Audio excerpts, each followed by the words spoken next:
Assalomu alaykum barchaga. 4-darsga xush kelibsizlar. Bugun sizlar bilan yorug'liklar haqida gaplashamiz. Media sohasida ikki xil turdagi yorug'liklar mavjud. Birinchisi bu tabiiy yorug'liklar, ikkinchisi bu sun'iy yorug'liklar.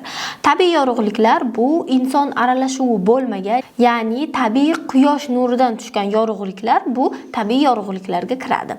Sun'iy yorug'liklar esa inson aralashuvi orqali, ya'ni qo'shimcha qurilmalar, projektorlar, LED lampalar, xullas qo'shimcha qurilmalar orqali tushadigan yorug'liklar bu sun'iy yorug'liklar deyiladi. Yoritgich qurilmalar yoritish kerak bo'lgan joyiga qarab turli xil bo'lishi mumkin. Masalan, fonni yoritadigan qurilmalar, nuqtani yoritadigan qurilmalar va asosiy yoritadigan qurilmalar bo'lishi mumkin. Fonni yoritadigan qurilmalarda bizda RGB lampalar deyiladi, ya'ni red, blue, green 3 xil rangda bo'ladi.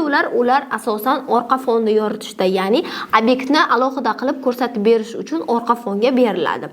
Asosiy yoritadigan qurilmalar 45 gradusda qo'yiladi. Asosan bu usuldan kinolarda juda ham ko'p foydalanishadi va bu usulning nomi Rembrandt usuli deyiladi. Bu sxemadan foydalanayotganda insonda bir tarafida yorug'lik tushib, ikkinchi tarafida kontrast bo'ladi. Ya'ni bir taraf sal qorong'uroq bo'ladi, ikkinchi tarafda yorug'roq bo'ladi. Bu sxema esa kontrast deyiladi. Video va rasmda kontrastning ahamiyati qanday? Kontrast qanchalik katta bo'lsa, video va rasmda inson ko'zi shunchalik hajmni analiz qiladi. Kontrast bo'lmagan rasmda hajm qanday ekanligini bilmaydi va u ikki hajmli deb inson miyasi qabul qiladi.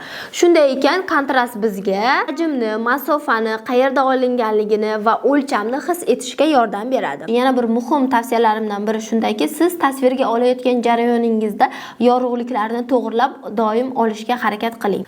Montajda qilib degan gapni o'zingizga yod qilib olmang. Sababi siz yorug'liklarni to'g'ri qilib olmasangiz, montajda bu yorug'liklarni to'g'rilash juda ham qiyin bo'ladi.